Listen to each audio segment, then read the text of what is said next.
All right. Hello, everyone. Can I get your attention, please? Thank you. Welcome to the Cleveland High School Comprehensive Planning Committee meeting 1. Just want to clarify, committee members, we'd like you to sit at these tables up front. If you're not in the committee, then we ask you to sit in the chairs in the back as an observer. These meetings run similar to like a board meeting or other public meeting where we do the work of the committee, and people that are on the committee and the general public are welcome to attend as observers.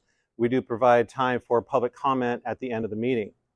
So just want to make sure everyone has their name tag that's on the committee as well. That kind of helps us identify who's on the committee, and we'll start to get to know your names.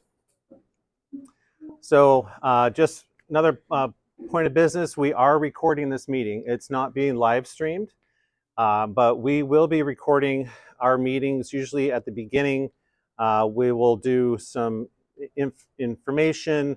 Later we'll be reporting back from previous meetings, talking about what we're doing as far as group work in the meeting at the time. So we'll be recording those kind of front sections of these meetings. Once we break into kind of doing group work around tables, it's really difficult for us to record those because everyone's sort of talking and doing things together at the same time. So we will end our recordings at that point. Today there's a little bit more background information, a little bit more of me just up here talking. So we'll be recording that, and then we'll get into some conversations in a little while.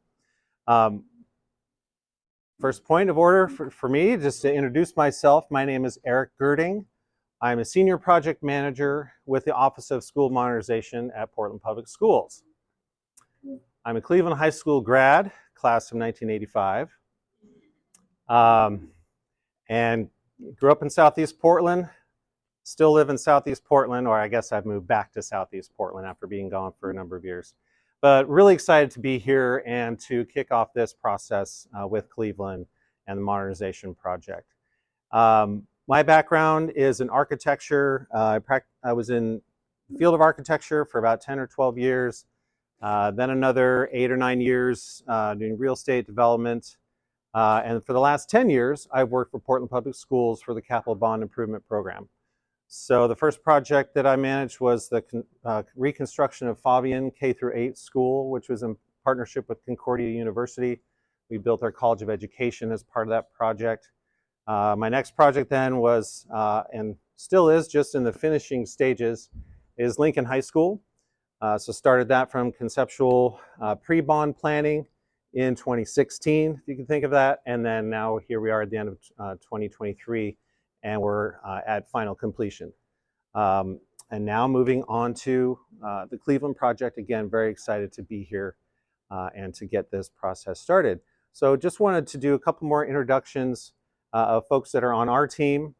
And then what we'd like to do with this at this first meeting is have the committee members introduce themselves as well. So for one, we get to know who you are, and also we get that recorded of who's here. Would just like to briefly just say either what kind of group or community that you're from, if it's either school staff, teacher, neighborhood, PTA, etc., just so we can understand your affiliation. So I will go ahead and just turn it over to a couple of folks on our team. So Hector, could you introduce yourself, please? Hello, everyone. Oh, and also we have a little baby wireless microphone. We were joking around. That's the Barbie Funhouse microphone. It's just not pink. But anyway, we'll be handing that around so you can introduce yourselves. Alrighty. Hello, everyone. My name is Hector Lopez. I'm a construction project manager for Portland Public Schools. My background is in construction first and foremost. I've been in the industry for 24 years, from carpenter's apprentice to a contractor. And now the last 4 years I've been with Portland Public Schools, where I worked on the Kellogg Middle School project and the Lincoln High School project. So, great, thanks. Who's next, Eric? Let's go ahead and go around the room. Yeah, thank you. Choose what name and community group? Yes, sure, thank you. Hi, everyone. I'm Eric Kaiser. I am a parent of a current senior, and I'll have a 9th grader here next year. Hello, everyone. My name's Laura Oppenheimer. Our blended family has not one, not two, but three kids at Selwood Middle School this year, and I work in communications and community engagement, so was interested in getting involved. Hi, my name's Brian Murtaugh. I'm a parent of a sophomore and a sophomore here and a seventh grader at Hosford. So. Hi, I'm Jason Rucker. I have a senior here at Cleveland. I also have a kindergartner at Abernathy, so a future Cleveland Warrior. I am the treasurer of the Booster Club, and I just live a couple houses away. Good evening, everyone. I'm Joanne Watkins. I'm the principal of Cleveland High School.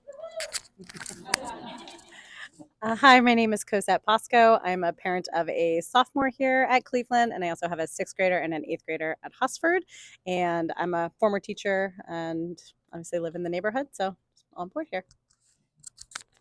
Everybody, my name is Chris Stunning. I have a seventh grader at Selwood and a fourth grader and a first grader at Llewellyn Elementary, and very happy to be here today. Hi, Neil Gibson. I'm a parent of a sophomore and an eighth grader at Hosford. I also work as a school counselor here at Cleveland. I'm Jan Watt, and this is an editorial comment. I so appreciate how young your children are. Keep them coming this way. It makes me feel so much better.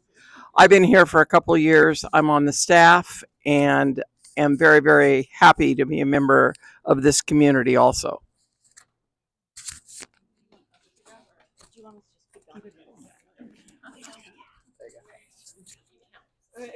Hey, I'm Jesse Cook. I have a second grader at Winter Haven, and yeah, super interested in this project. This is so cute.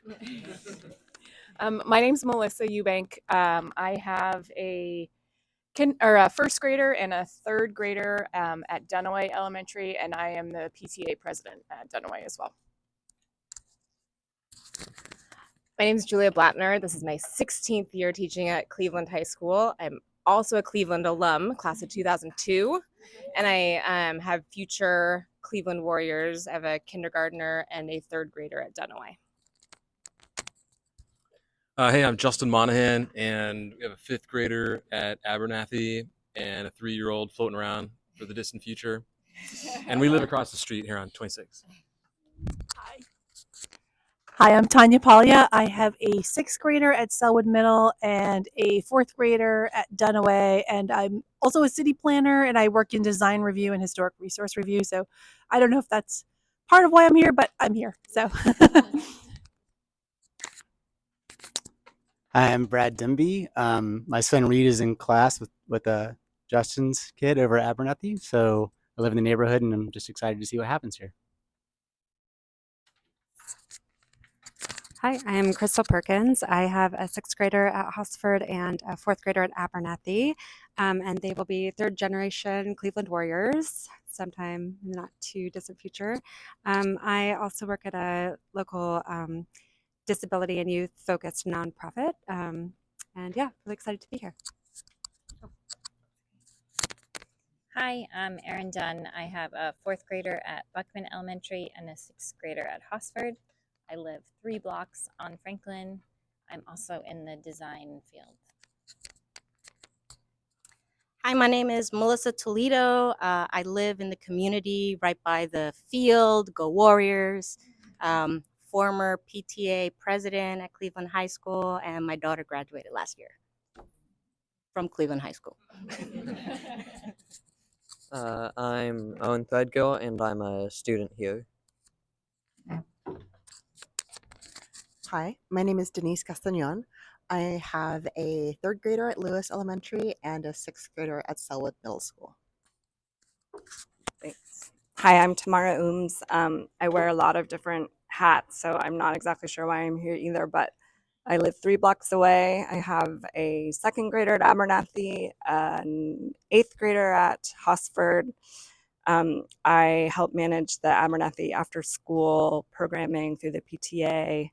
I'm a nurse and nurse practitioner and work a little bit for the Multnomah Health Department in the STD clinic. I'm Emmett Brown, and I'm a student at Cleveland. Hi, my name's Jill Kropp. I'm an architect. I mostly do housing though. But I am born and raised Portlander, went through Portland Public Schools. I'm also on the City of Portland's Bureau of Development Services Development Review Advisory Committee. So I do a lot of committee work, mostly around permitting and things like that. Hi, I'm Allison Grice. I have a daughter who is a 7th grader at Selwood and a niece and nephew that are in Southeast Public Schools. So representing the parent community, and I'm also a realtor and do quite a bit of project management in different residential, but also some multifamily. So I think that probably adds a little bit of extra. I forgot to say I have a freshman. Hi, I'm Ed Smith. I represent the Alumni Association. I'm the treasurer there, and I'm a 94 graduate from here. My daughter graduated last year, so long history and a lot of pride. Thank you.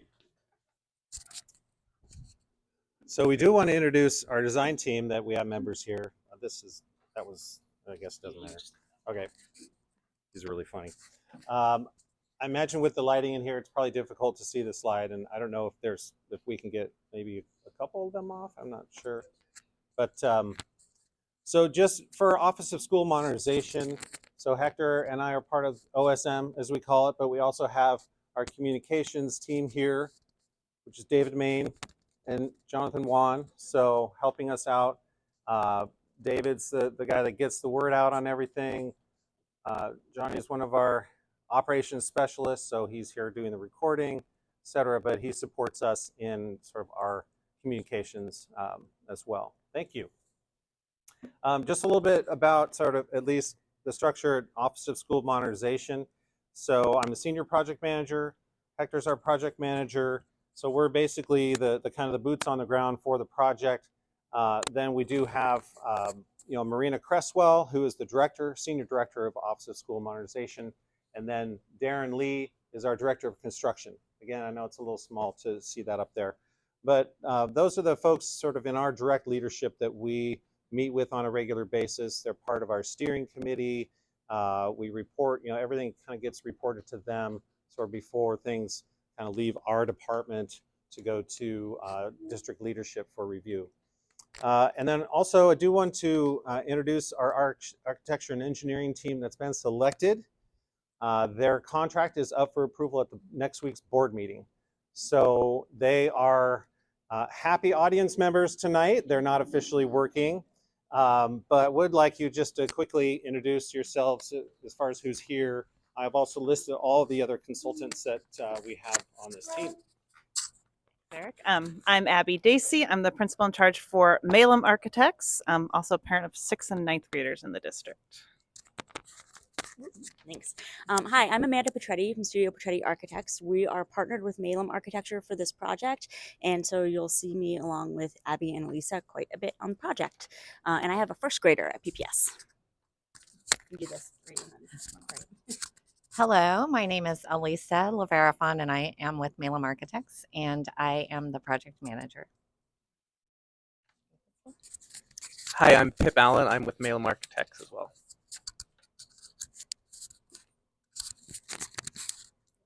Hi, everyone. I'm T. Daniels. I will be project managing the community engagement side from After Bruce.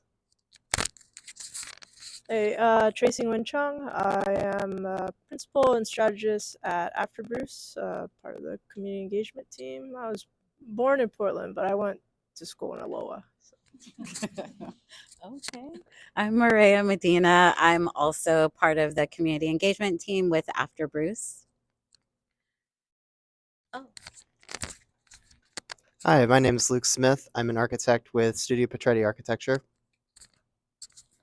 Hi there, and I'm Hannah Allender, also with Studio Petretti Architecture. We're happy to be here. Thank you. Anyone we missed? Nope. Joanne, did you introduce yourself? Okay. All right. Okay, good. All right. Well, this is our committee roster, and we will post this and provide that so that people know who's in our group and who will be serving. We had a lot of interest. We had over 92 applicants for the committee. We kind of expanded our group a little bit bigger to try to capture some of those folks to be on this group. As you can see, not everyone is here tonight, and so we are hoping that you are able to meet our meetings. I know we had kind of short notice to get to this one, but moving forward, we're really hoping that you're able to make it here.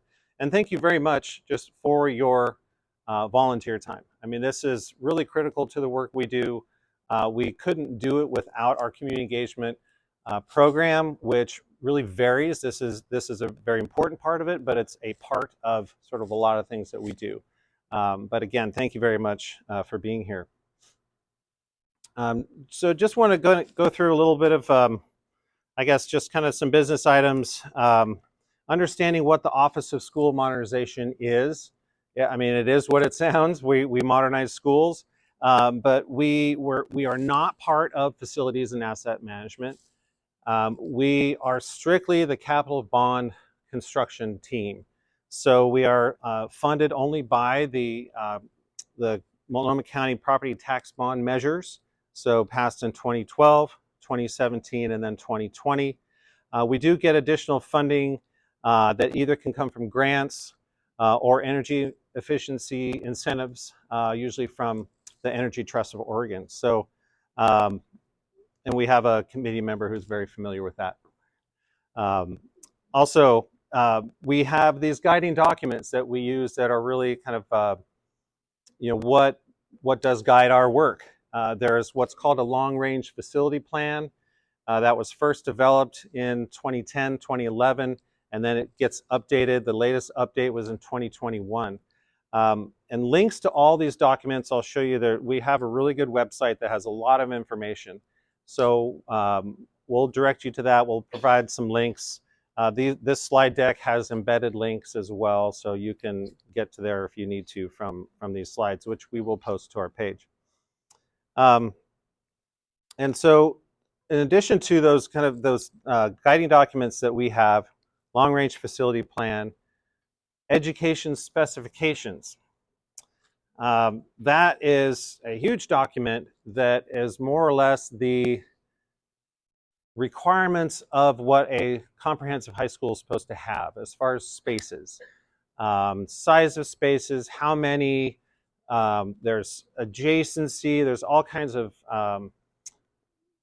guidance for design, organization, basically all this sort of parts and pieces that you would have, that would a comprehensive high school would have. So that's really kind of our guiding document for design. We also have design standards and guidelines. So those are not quite design specifications for people who are familiar with design and construction. It's not a specification, but it is close to that. So those are our guiding documents that help the architects and engineers understand what requirements we have for performance, materials, products, things like that. And then in addition, of course, our overarching documents at the district are the PPS vision documents, which right now the latest version of that is Portland Public Schools Reimagined, and which is a great document that is really capturing the vision and mission of the district, and that is also part of our guiding documents.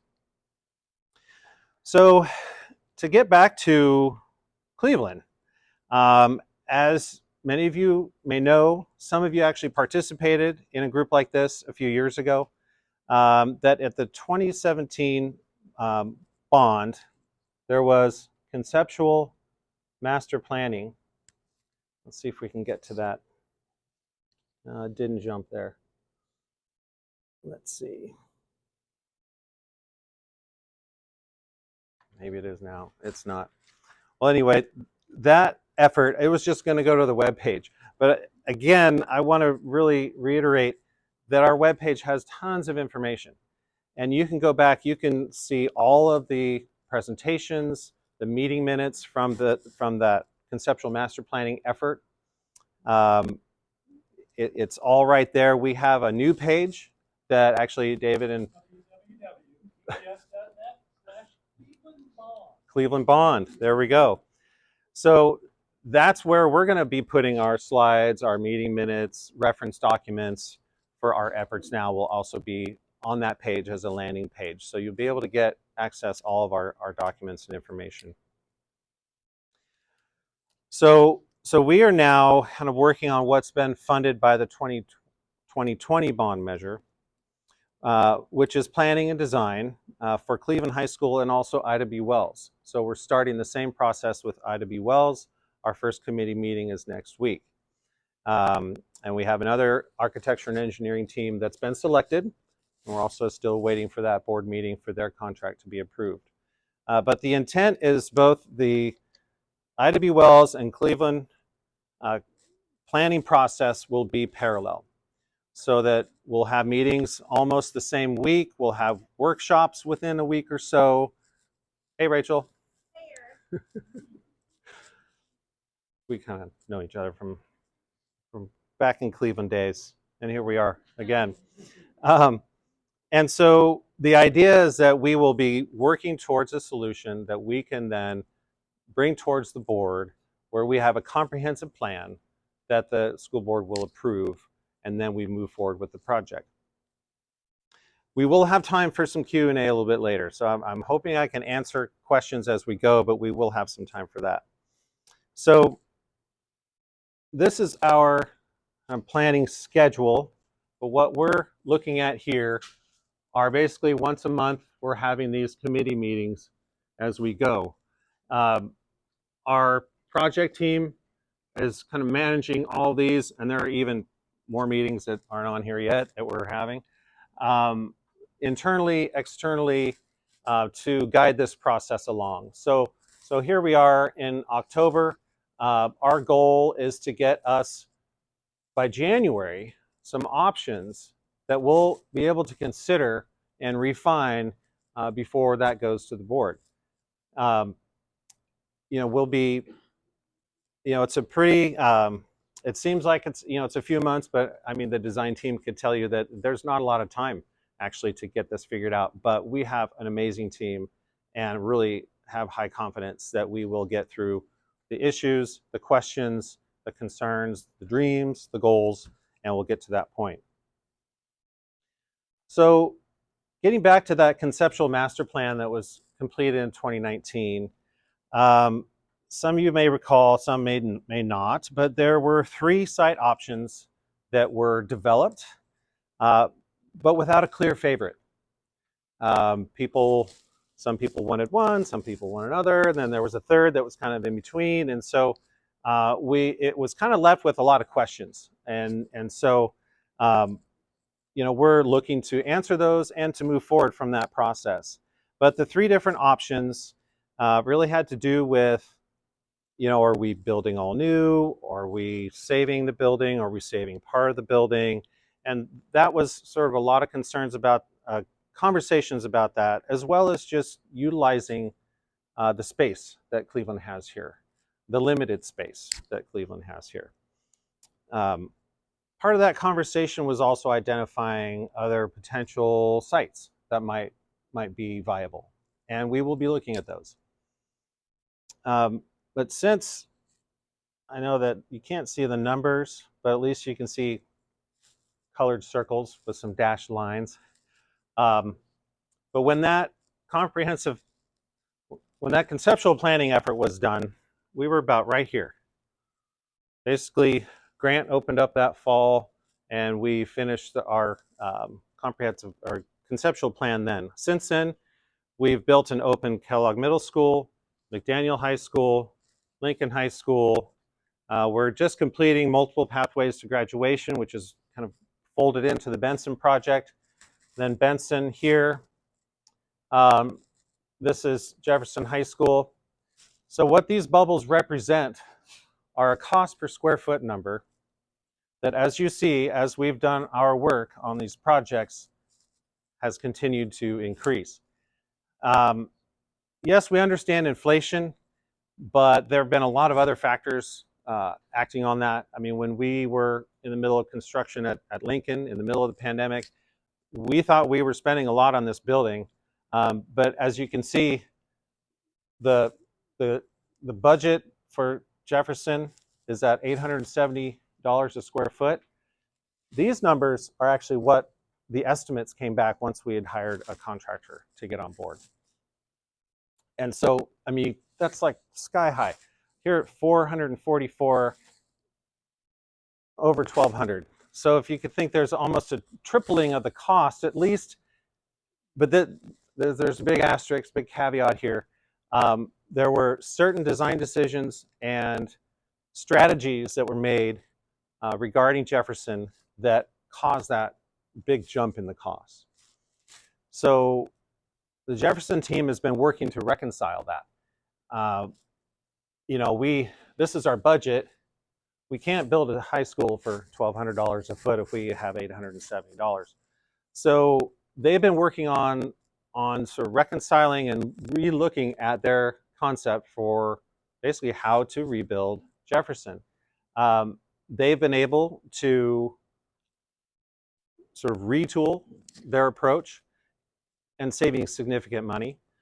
One of the, I'd say, complexities that was contributing to that increased cost was the idea of keeping the students on campus during the whole modernization and construction process. What that did is and really wasn't until we had a contractor on board to really daylight some of the complexities of that. But it created almost a 5-year construction term.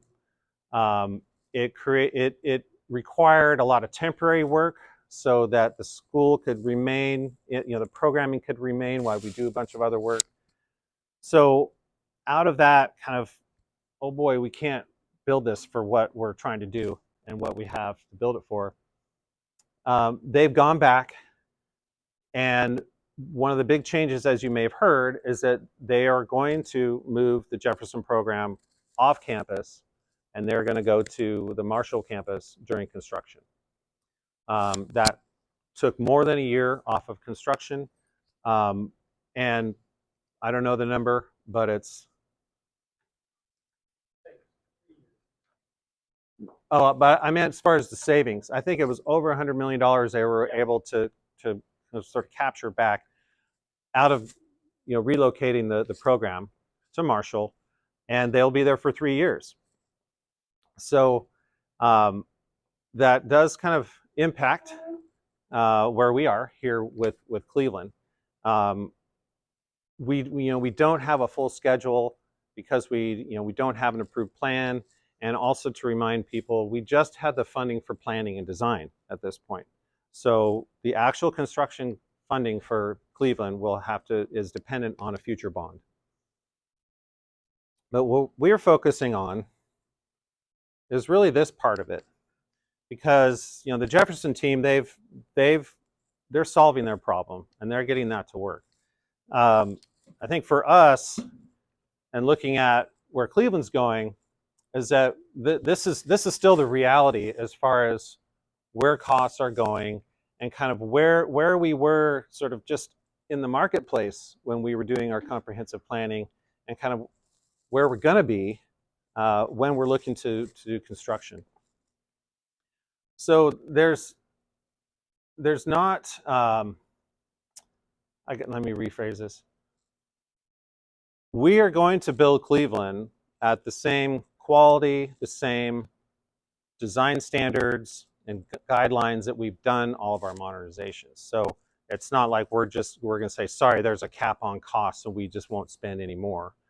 But at the same time, the construction budget for Cleveland really needs to be on par, maybe escalated for additional costs and so forth. But still on par with kind of what we've been spending, because you could take this number from Grant 2019, and that number was actually a guaranteed price probably in 2017. So 6 years later, 6 years of sort of increased costs and escalation. As you can see, this is that number, that kind of average that we're looking at. So I know this is kind of a lot of detail about, I guess, cost, but I think that it's important to understand where we're at and what we intend to do as far as with the Cleveland project, that again, it's not going to be any less than what other schools have got. But we really need to, have our architects literally sharpen their pencils and, provide us options that we can afford. And we will be bringing those, to the committee to get your input.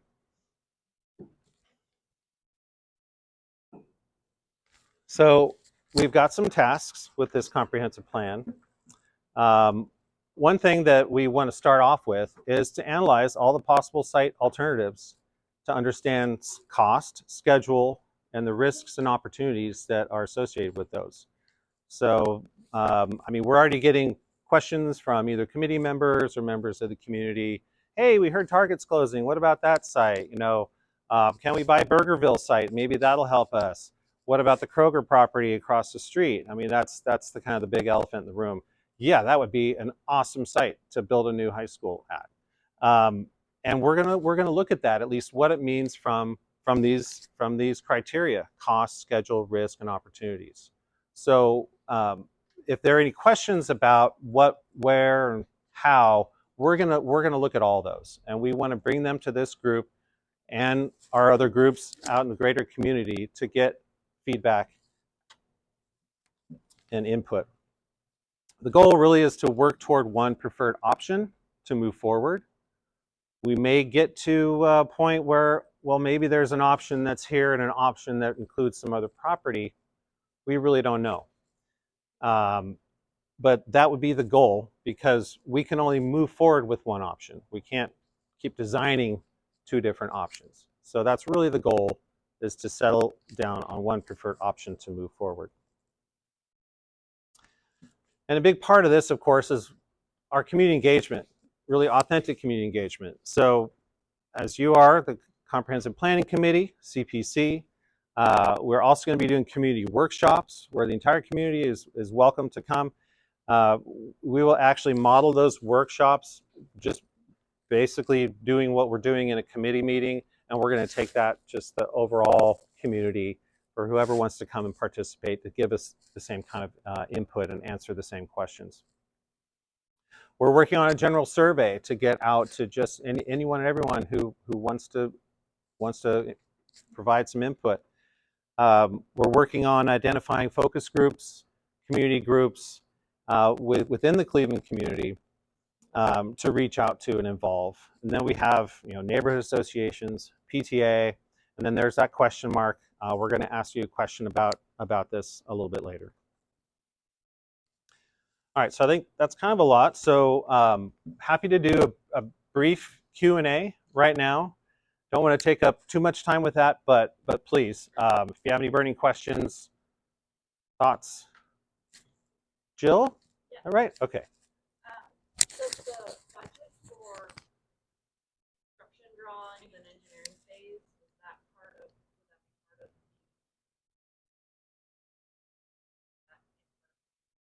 of that is part of what we have now in our budget. So there was a budget established 2019 for planning and design.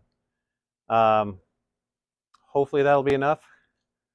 Architects, we'll see what. So right now what we're doing is we're approving their contract to get us through comprehensive plan.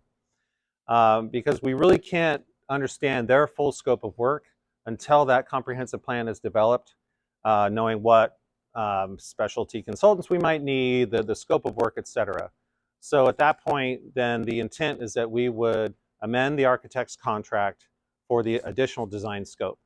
And the intent with the 2020 bond is that would basically pay for the design all the way through construction documents, and that we would need additional bond funds to pay for the construction and the architects to do the construction administration portion of that.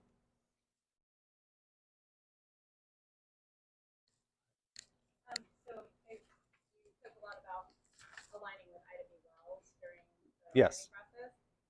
How will that work with when the bonds actually come out? Are Ivy Wells and Cleveland scheduled at the same time? Are the bond measures anticipated on the same ballot? What does that look like?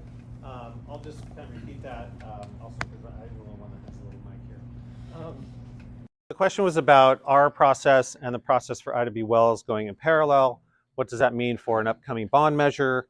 What's the schedule, et cetera? So that is unknown, really. I mean, as our project teams are moving forward, we are doing the comprehensive planning. We will be providing comprehensive planning and associated costs, schedule, risks and opportunities, et cetera, to the board. And it's the board's ultimate decision to decide what is on a bond measure and when a bond measure goes to vote. So, I mean, we kind of tend to assume that it happens at a general election because we usually get the best turnout during a general election, but that's still up to the board to decide. And so we don't know if both schools will be on, one or none. But I mean, of course, we want both. That's the work we do, you know, but it's really a bigger question for the district to decide.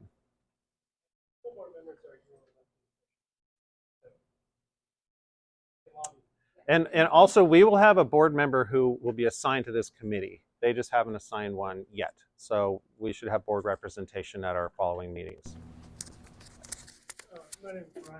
Brian. I was wondering about how this committee dovetails or doesn't with the 2019 work. Are we starting over? Are we building off of it? Or how are we? Because if we're looking at new property, that wasn't in the 3 options. Correct. Yeah. So we're not just picking up where we left off at that conceptual planning effort. That really daylighted a lot of great information, great input, site analysis, the options that were developed in that effort. But kind of as I was pointing out on that other slide, I mean, it's really kind of a different world now. And there may be different values in the community that might look at this differently. We don't know. So we really need to kind of reset, not necessarily do the work over, but come back and say, okay, where are we now in the community and in this process? How are we looking at the future of Cleveland? How has it evolved? And also what's within the kind of the realm and reason of us to be able to actually execute with the project. And that's where we will rely on the design team to be doing that analysis and coming to us and saying, okay, well, these are different options and these are some rough costs that might be associated with that. So we will definitely use the information that was put together in that conceptual planning effort, but kind of leaping forward to today, we will be still kind of getting that initial sort of big picture input that happened before, because we really, we want to do that again just to make sure that, where does the community sit with this now? There was a question. Yeah. So sorry. Ethan? Edwin. Yeah. Edwin, yes. So if Jefferson is going to have to move into Marshall for 3 years, and Benson is finishing up there, if I've done the math right, that means the earliest that Cleveland could get started would be 2027? Yes. Okay. That's when the Marshall campus would be available for the Cleveland program. Yes. And that's assuming Wells. Yeah, that assumes Wells doesn't need that space. Correct. That's assuming Wells would not move there. Yeah. Okay. And so the timing of this work is still appropriate given the new Jefferson timing?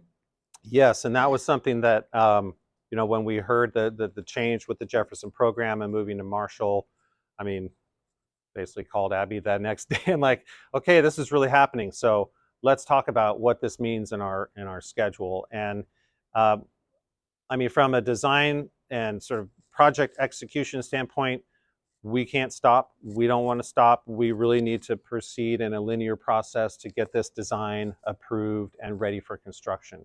So if there's some kind of a gap in the schedule because of this, the occupation of Marshall, assuming that would be what we're doing, because we haven't decided for sure where what's happening there. That actually, there's just a little bit of time for maybe better pricing, better sort of pre-construction work with a contractor. So we don't see that as an issue as far as the sort of design and build schedule. But of course it does push things out because we thought we would have access to Marshall in 26.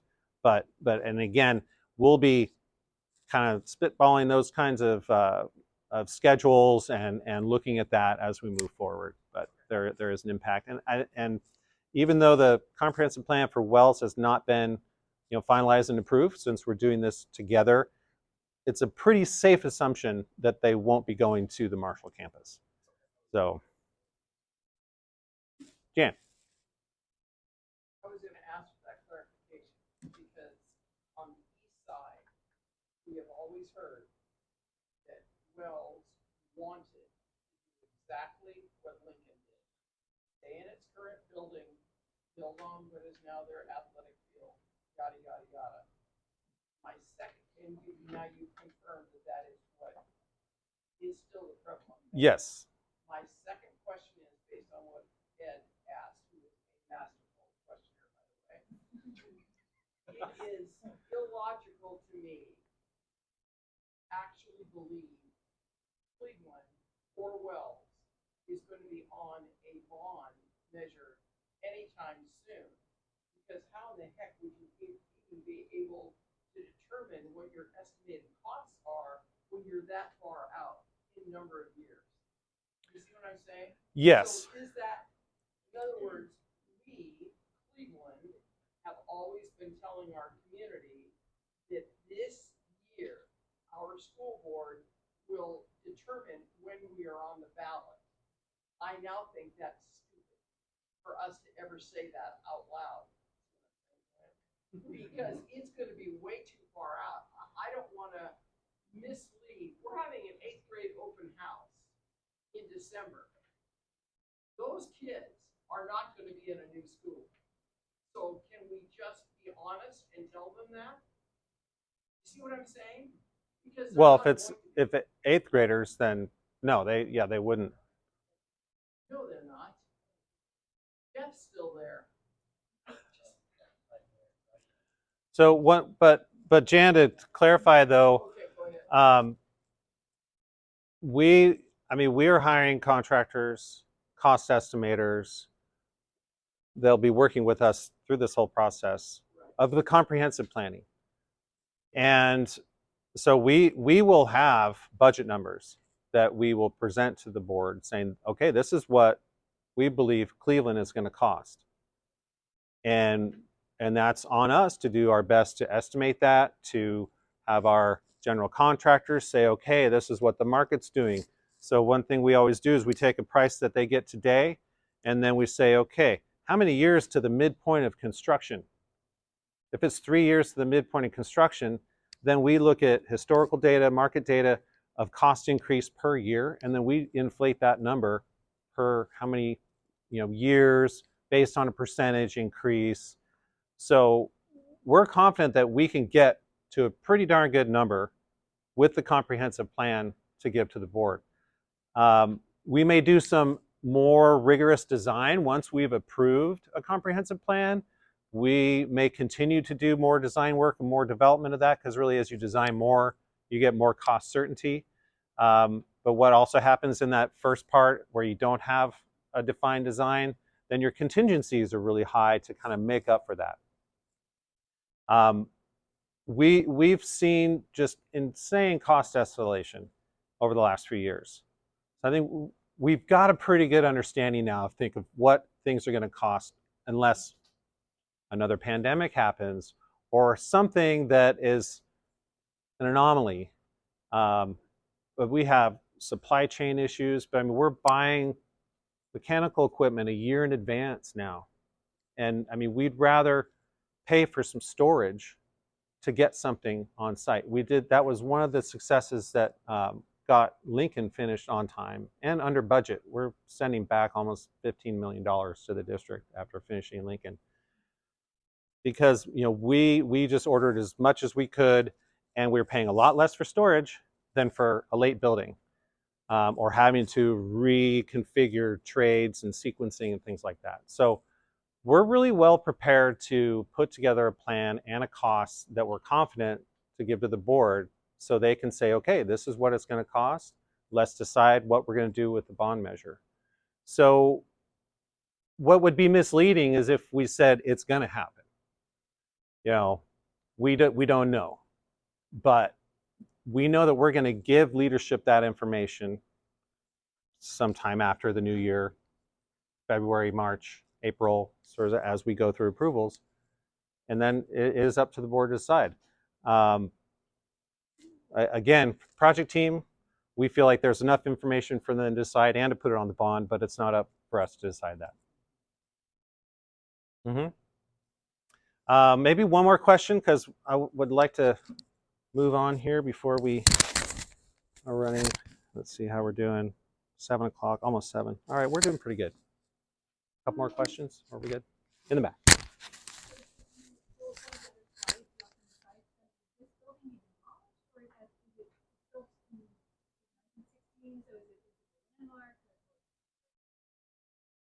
That is a question we can't answer now. But that's part of kind of our efforts, to look at all the risks and opportunities with these different options.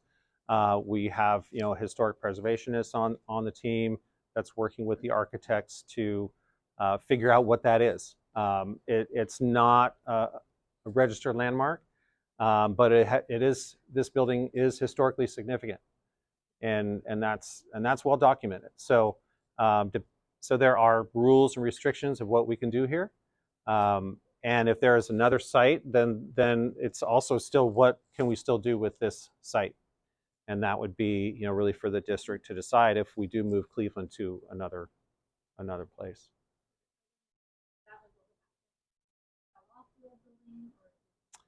Well, what used to be Washington High School, and then later Washington Monroe, we called it WAMO back in the day. The district sold the Washington High School building.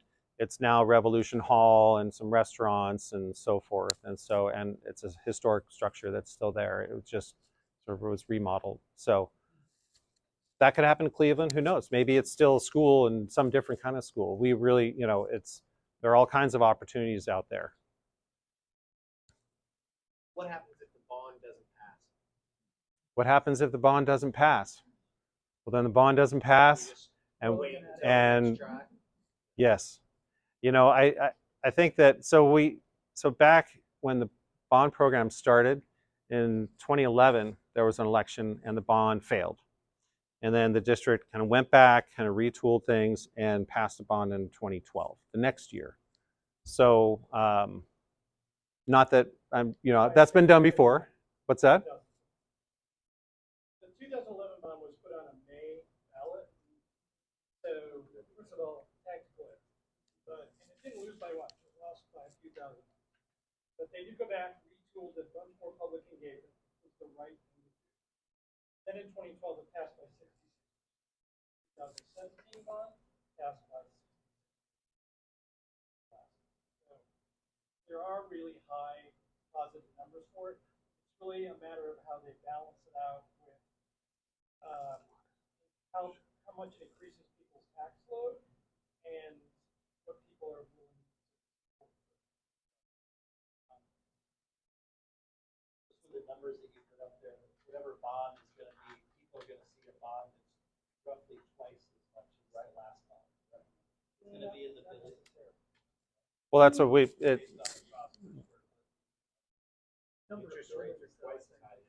Well, it really depends on what wants to be on the bond. I mean, there are other projects and sort of efforts within the district that is seeking bond funding besides these two high schools, and so it's really up to the board to decide.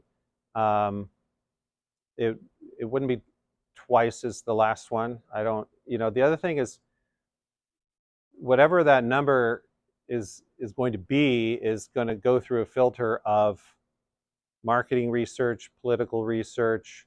That's really, that's a lot of consultant work that's done on that. I mean, we have bond experts that help the district determine really what that number should be, and perhaps it's based on a certain grouping of projects. I mean, most likely there will be multiple versions of what a bond measure could be, and then there are discussions and analysis and decisions about that.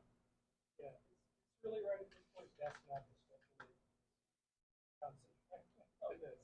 Just throw out that in our conference room, I looked at a plaque with Phil Knight, who was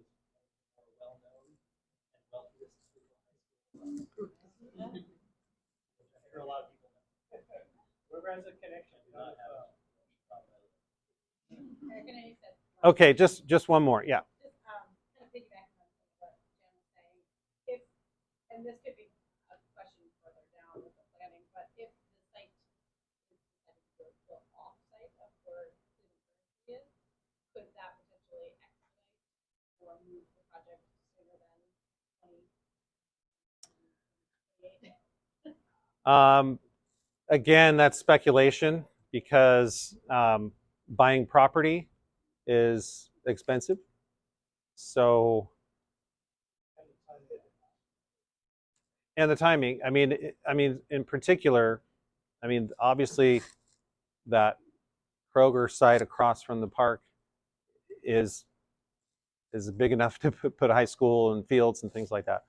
But there would be a significant cost just for the land. And so the cost that, we already have our land for all of our other schools. So we don't have a land cost that's embedded in those construction costs. So if we're buying land, then that's also a cost question about, what we'll spend or what the district is willing to spend. And again, so we can't really speculate. It could push it out. It could happen sooner because you don't have to move the students to Marshall. But because of a real estate deal, it might take longer. We don't know. Yeah. Okay, so thank you for the questions. Really appreciate that. It's very, very important to get some of this stuff out. I've noticed people haven't really had a snack yet.